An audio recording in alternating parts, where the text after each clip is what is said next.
Hello and welcome to the lecture of Foundation Course in English 2.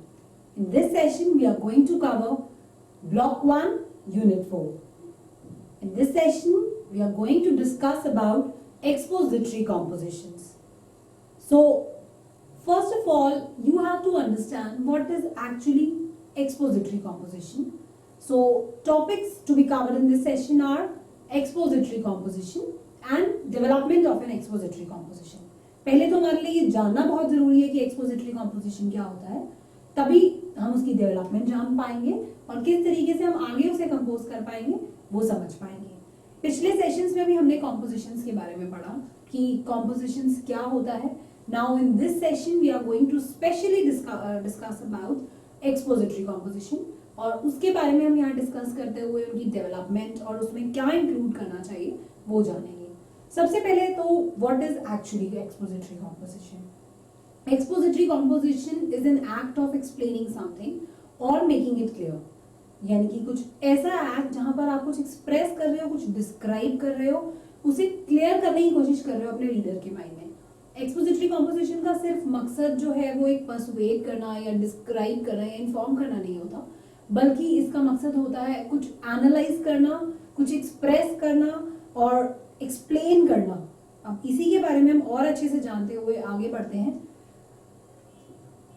Expository composition की development के लिए कुछ चीजों की जरूरत पड़ती है.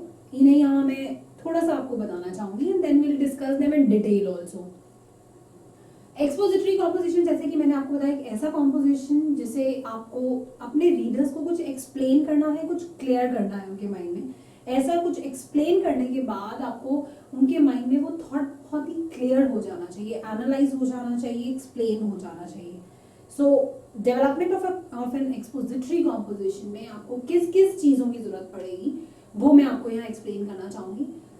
First, technique. These are different techniques actually. These are different tools of development of an expository composition. सबसे पहली बात करते हैं explanation of a process. May be अब यहाँ पर आपको टॉपिक आ सकता है how to change a tyre. Tyre किस तरह चेंज किया जाए, या फिर आप कह सकते हैं how to make an omelette. So यहाँ आपको उस प्रोसेस को स्टेप बाय स्टेप डिटेल के साथ एक्सप्लेन करना है और अपने रीडर के माइंड में उसे एक क्लियर पिक्चर बनानी है कि एग्जैक्टली ये प्रोसेस चलेगा कैसे. So you have to explain this process step by step in a very clear manner, ताकि आपके रीडर के माइंड में वो पूरा प्रोसेस बहुत क्लियर हो जाए. And next way, use of examples. आप जानते हैं कि अगर आप एग्जाम्पल दे रहे हैं तो आपका पॉइंट 100% वैलिड हो जाएगा.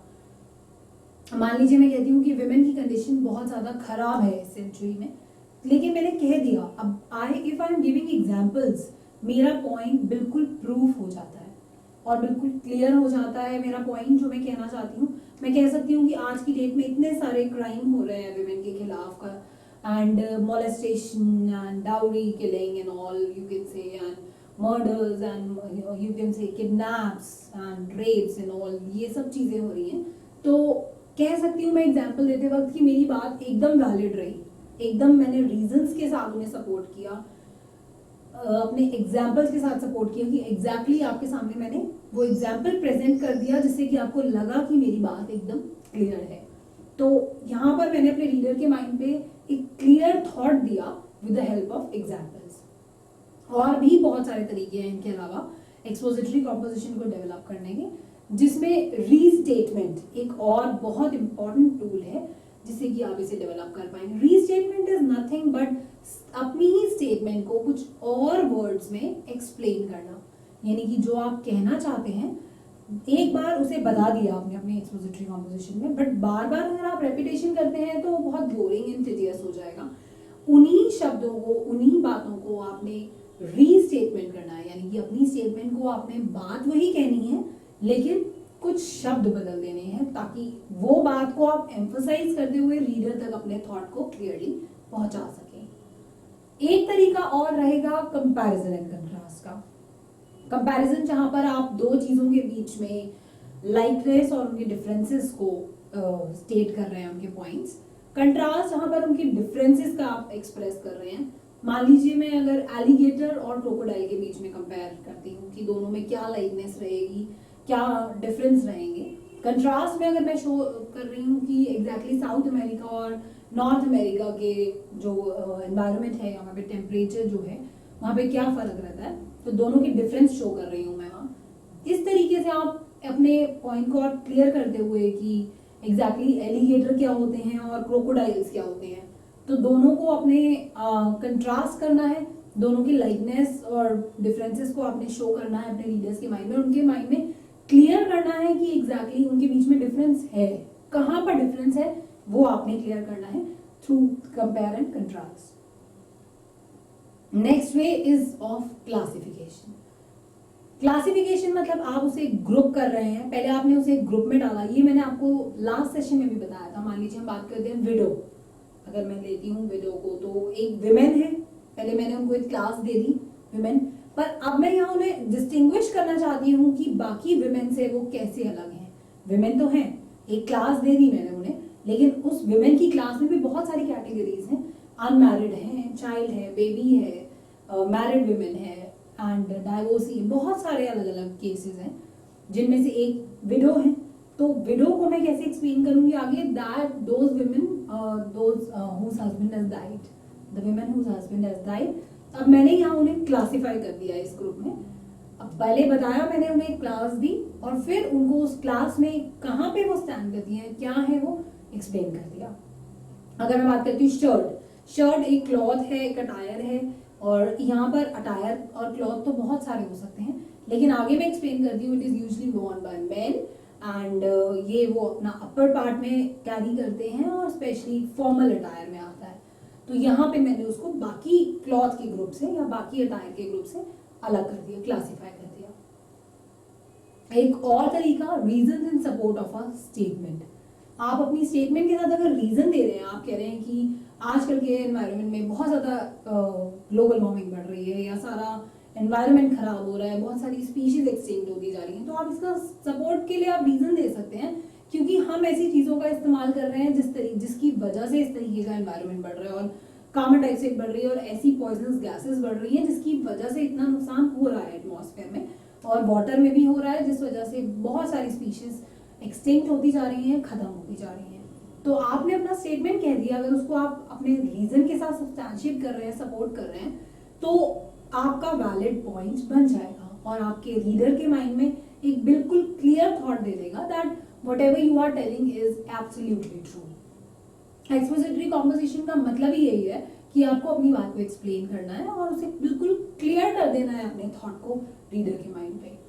एनालिसिस इज नथिंग बट ये सब चीज़ों को आप मैंने जैसा कि बताया, एक्सपोजिटरी कॉम्पोजिशन एनालिसिस के बिना तो बिल्कुल इनकम्प्लीट है, आपको उसमें अपने एनालिसिस देने हैं, पर ये सब जो हमने टूल्स पढ़े वो टूल्स रहेंगे आपके एनालिसिस के।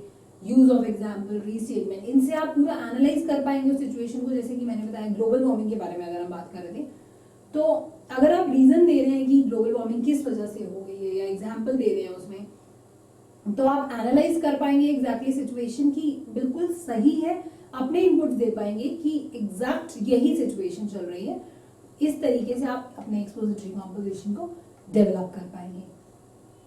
सो ये एक ओवरऑल एक डेवलपमेंट रहेगी एक्सपोजिटरी कॉम्पोजिशन की।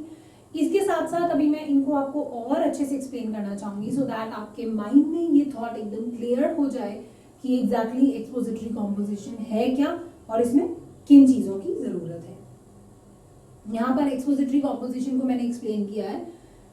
It is defined as presenting reasons, explanations और स्टेप्स इन अ प्रोसेस। जैसे कि मैं आपको पहले ही बता चुकी हूँ कि एक्सपोजिटरी कॉम्पोजिशन एक रीजन के साथ प्रेजेंट करना, ताकि आपके रीडर जो है उनके माइंड में वो बिल्कुल क्लैरिटी आ जाए उस थॉट की। एक्सप्लेन करना उसको स्टेप्स के साथ, ताकि बिल्कुल क्लियर हो जाए वो थॉट।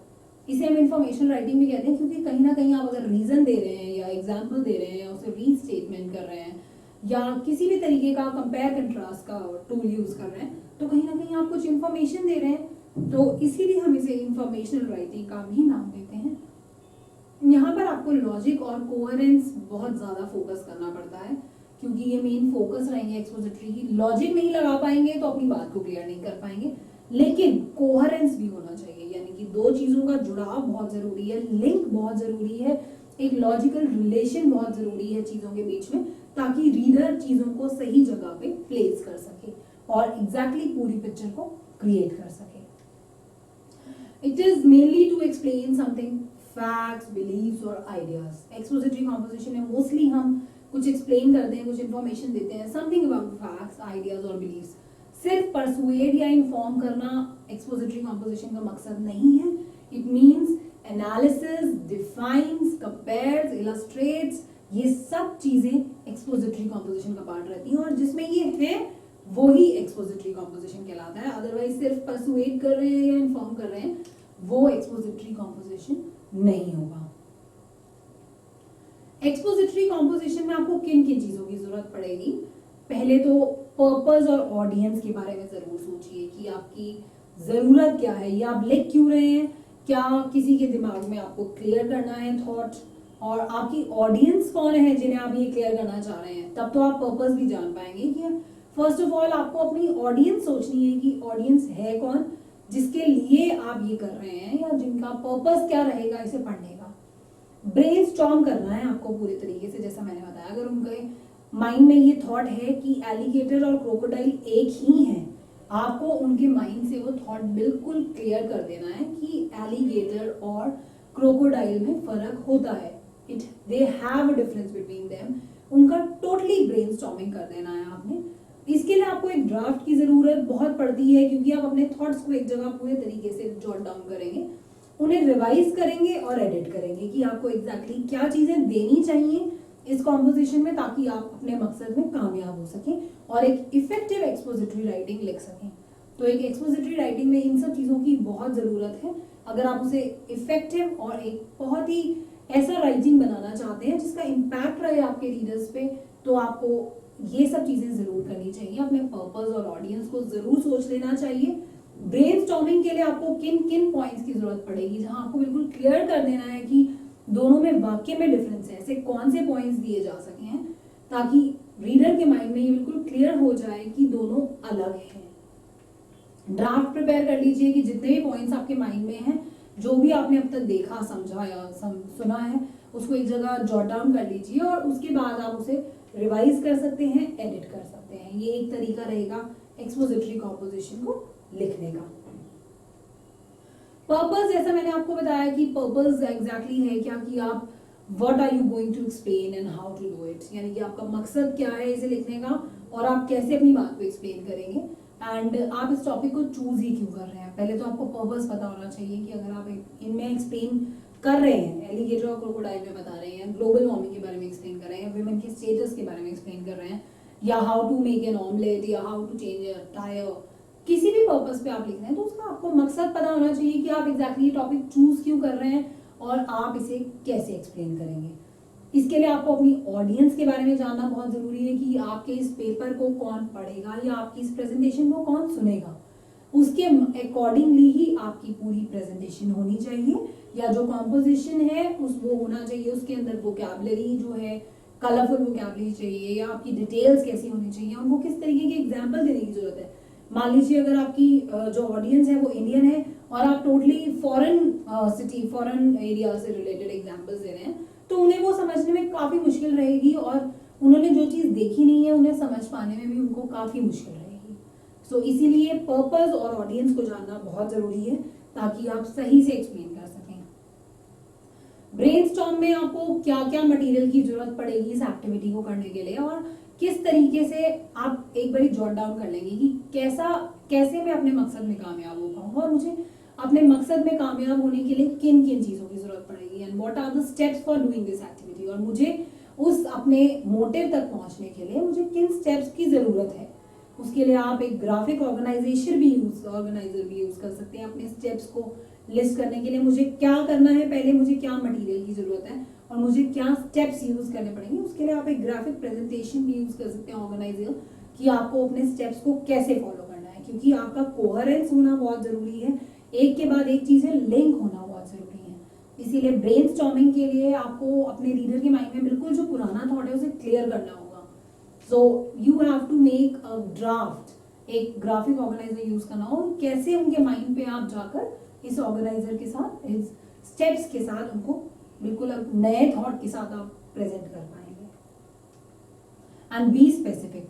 अगर आप स्पेसिफिक नहीं है, एक जनरल टर्म्स में बातें कर रहे हैं, तो मैंने जैसा आपको बताया कि क्लियर नहीं हो पाएगा कि एग्जैक्टली आप क्या कहना चाहते हैं। एंड राइट अ ड्राफ्ट, जैसा कि मैंने आपको बताया कि एक ड्राफ्ट लिखना बहुत जरूरी है, क्योंकि ड्राफ्ट से आपके पास जितना भी मटेरियल है वो एक जगह इकट्ठा हो जाएगा। और फिर स्टेप आता है उन्हें लॉजिकल ऑर्डर में पुट करने का, और मैंने आपको बताया है कि लॉजिकल सीक्वेंस में लगाने के लिए या लॉजिकल एक रिलेशन क्रिएट करने के लिए आपके पास ट्रांजिशन वर्ड्स होते हैं जो आपको बहुत हेल्प करते हैं अपने रीडर के दिमाग में उस बातों को स्टेप वाइज क्रिएट करने के लिए। सो आप स्टार्ट कर सकते हैं एक अटेंशन ग्रैबिंग इंट्रोडक्शन के साथ। जैसा कि मैंने आपको कल भी बताया था कि well begun is half done. तो अटेंशन ग्रैबिंग इंट्रोडक्शन अगर आपके पास है, बहुत अच्छे से आपने स्टार्ट किया है, तो ऑटोमेटिकली आप आगे रीड करेंगे। जैसे कि आप खुद भी अपने आप में देखते होंगे, कई बार आप कोई आर्टिकल पढ़ने लगते हैं, कॉम्पोजिशन पढ़ने लगते हैं, उसकी बिगनिंग आपको अच्छी नहीं लगती है तो आप वहीं उसे छोड़ देते हैं। और बिगनिंग अगर इंटरेस्टिंग है, बहुत अटेंशन ग्रैबिंग इंट्रोडक्शन है, तो आप ऑटोमेटिकली उसको आगे पढ़ते हैं।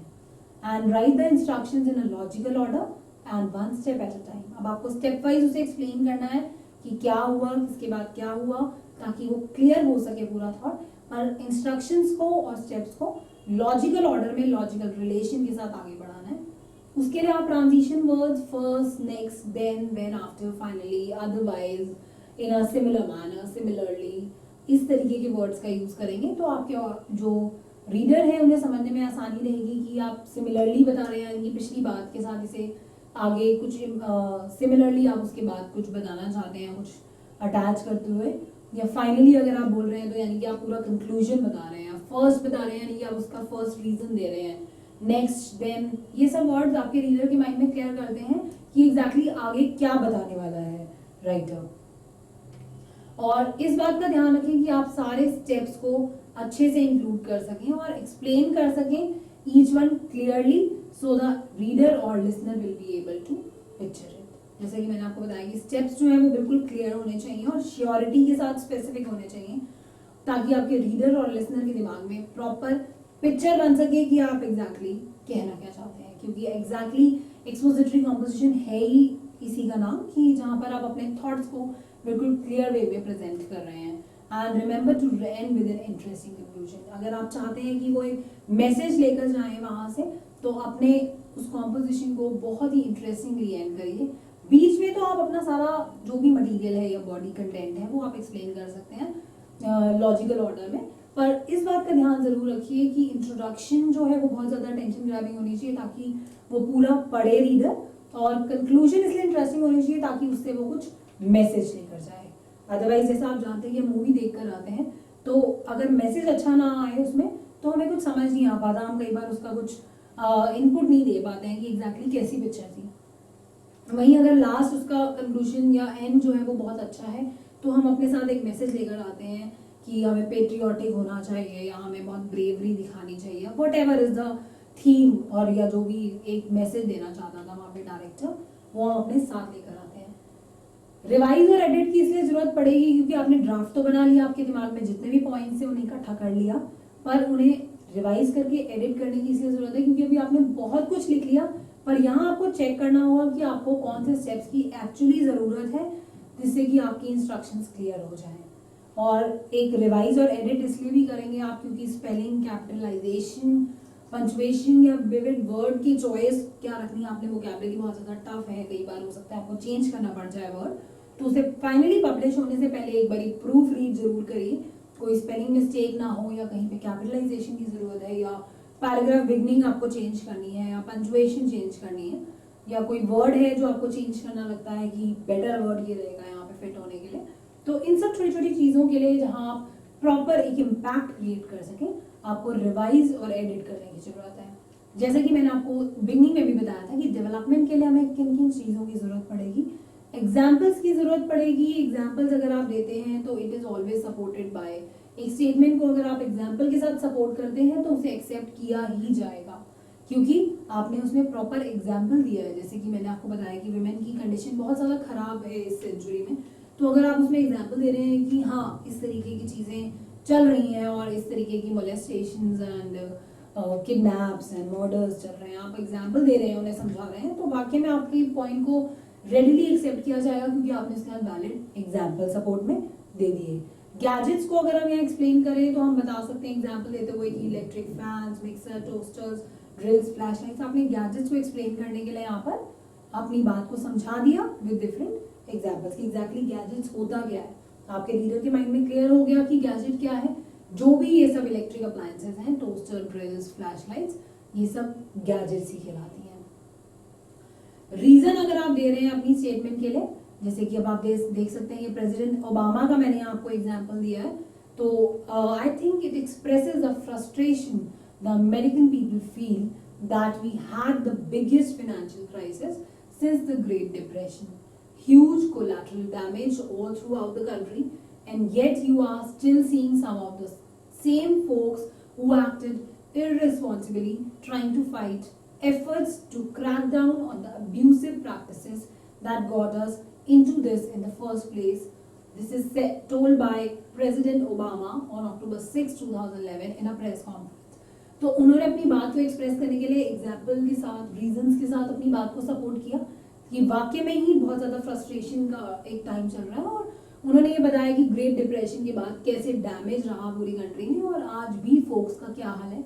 तो अपनी स्टेटमेंट को प्रूव करने के लिए उन्होंने रीजन दे दिया कि क्यों इस तरीके का बिगेस्ट फाइनेंशियल क्राइसिस जो है वो अभी तक भी प्रॉब्लम रही है इस चीज की। उसके साथ उन्होंने प्रॉपर रीजन दिया जिससे कि उन्होंने अपनी बात को एक्सप्लेन किया और सामने वाले रीडर या जो ऑडियंस है उसके दिमाग में ये थॉट क्लियर किया कि एग्जैक्टली ये क्यों हुआ है। कंपेयर एंड कंट्रास्ट में यहाँ मैंने आपको एक एग्जांपल देना चाहा है एप्पल और ऑरेंजेस का। वो दोनों कंपेयर अगर हम करते हैं तो उनके बीच में लाइकनेस और डिफरेंसेस दोनों को करेंगे। कंट्रास्ट में आप उनके डिफरेंसेस के पॉइंट को स्टेट करेंगे। अगर इनके सिमिलैरिटीज को देखें या जो लाइकनेस के पॉइंट्स हैं वो देखें तो ये दोनों ही फ्रूट हैं, दोनों ही राउंड हैं, दोनों में सीड्स हैं, दोनों ही ट्रीज पे ग्रो करती हैं, दोनों ही मीठे हैं, स्वीट हैं, न्यूट्रिशियस हैं और दोनों में ही जूस निकलता है। सो दोनों से ही हम जूस ले सकते हैं। ये पॉइंट्स रहेंगे जो दोनों में सेम है, सिमिलैरिटी क्रिएट करेंगे। लेकिन कैसे अलग है देखा जाए तो स्किन के मामले में वो एप्पल बहुत ही थिन रहेगा, स्मूथ रहेगा, और ऑरेंजेस जो है उनकी थिक सी ऊपर की लेयर रहेगी, बम्पी सी। एप्पल का कलर अगर हम देखें तो रेड, ग्रीन, येलो या मल्टी में रहेगा, और ऑरेंज का कलर ऑरेंज ही मिलेगा आपको। मीट अगर देखते हैं तो क्रिस्प और मीली है ये, वही वो सेक्शन और पल्पी रहेगा, सेक्शंस हैं उसमें अलग अलग। और कहाँ ग्रो करते हैं, मोस्ट स्टेट्स में एप्पल ग्रो करेगा और वो सब ट्रॉपिकल में ग्रो करेगा। यहाँ मैंने उनको कंपेयर किया पहले, दैट इज लाइकनेस भी बताई, and then I give the points of differences. तो यहाँ पे रीडर के माइंड में क्लियर हो गया है कि एग्जैक्टली ये दोनों फ्रूट्स आपस में कहाँ जाकर सिमिलर हो जाते हैं और कहाँ जाकर इन दोनों में डिफरेंस क्रिएट हो जाता है। तो यहाँ बिल्कुल क्लियर एक माइंड पे आ गया इम्पैक्ट कि एग्जैक्टली दोनों में क्या प्रॉब्लम रहेगी या क्या सिमिलैरिटी रहेगी या क्या दोनों के अंदर डिफरेंसेस रहेंगे। क्लासिफिकेशन अगर हम देखें, जैसे कि मैंने आपको एग्जांपल यहाँ पे दिया कि एक ग्रुप में उन्हें डाल देना और उस ग्रुप में भी वहां वो कहाँ पर है वो बता देना। मैंने आपको वीडियो का एग्जांपल देते हुए समझाया था या शर्ट का एग्जांपल देते हुए समझाया था। तो यहाँ पे भी आप देख सकते हैं कि ये क्लासीफाई करते हुए मैमल है या ये प्लांट है। प्लांट में भी अब देखिए आप, अगर मैं कहती हूँ रोज तो मैं कहती हूँ ये प्लांट है, मैंने कैटेगरी दे दी उसको क्लासीफाई करके। मैं अगर ये कहा जाए कि वो एक प्लांट की कैटेगरी में आता है रोज, पर प्लांट्स में भी बहुत सारी आगे कैटेगरीज हैं। तो अब मैं उन्हें पुट करना चाहूंगी एक पर्टिकुलर एक जगह पर कि प्लांट में वो कहाँ पे स्टैंड करते हैं या कौन सी कैटेगरी में आते हैं। यानी कि एक क्लास देने के बाद उनकी कैटेगरी को अलग करना और डिफरेंस क्रिएट करना कि वो बाकी चीजों से कैसे अलग है, बाकी प्लांट से कैसे अलग है। तो अगर देखा जाए तो रोज जो है वो बहुत शॉर्ट प्लांट होता है, तो हम कह सकते हैं कि इट्स अ हर्ब है वो एक। तो यहाँ मैंने उसको बाकी चीजों से, ट्रीज से या फिर वाइन से या फिर शर्ब से अलग कर दिया। ऐसे ही मैमल अगर हम देखें तो एक एनिमल है हम जानते हैं, लेकिन मैमल्स वो होते हैं जो मिल्क या एग्स देते हैं, यू कैन से। और इंसेक्ट्स भी आप जानते हैं कि क्या चीज़ है, बर्ड्स। तो इस तरीके से हम उन्हें अलग अलग एक ग्रुप तो देंगे, लेकिन बर्ड्स में भी कुछ होंगे जो स्विम करते हैं या कुछ होंगे जो फ्लाई करते हैं या बहुत लाइट वेट हैं या बिग बर्ड्स हैं। तो हम उन्हें कहाँ एक प्लेस करेंगे। एक क्लासिफाई करने का मतलब है उनको एक क्लास देने के बाद उनको उस क्लास में कहाँ पर है वो ये जगह बता देना, ताकि आपके रीडर के माइंड में ये क्लियर हो जाए कि एग्जैक्टली वो कहाँ पर है।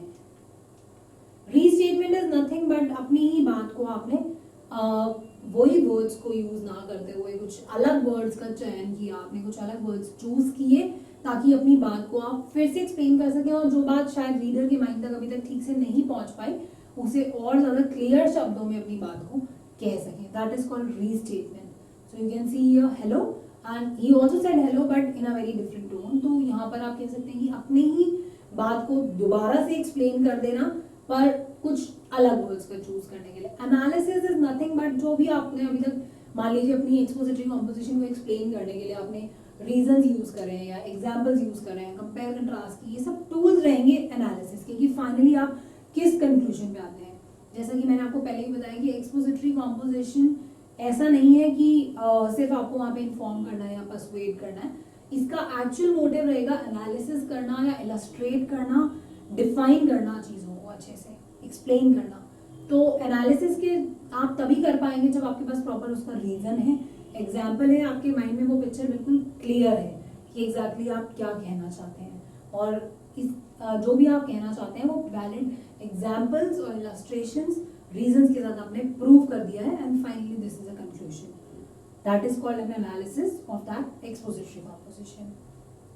इस तरीके से आप एक्सपोजिटरी कॉम्पोजिशन लिख पाएंगे और एक इफेक्टिव एक्सपोजिटरी कॉम्पोजिशन वही कहलाएगी जहाँ पे आप ये टूल्स ऑफ एनालिसिस यूज करेंगे और अपने पॉइंट को बिल्कुल क्लैरिटी के साथ रीडर तक पहुंचा देंगे। एंड टूल्स के बारे में मैंने आपको बताया है जहाँ पर comparing, contrasting, reasons and restatement, ये सब डिफरेंट टूल्स जो मैंने आपको समझाया इनका यूज करिए और अपने एक्सपोजिटरी कॉम्पोजिशन को बहुत ही इफेक्टिव बनाइए। And to make it clear उसके साथ आप डिफरेंट एग्जाम्पल्स दीजिए and then you can come to the conclusion with your analysis. So that is all about the expository composition in this session. We'll study more about the things, but in the next sessions, that is all for this session by now. Thank you. Thanks a lot.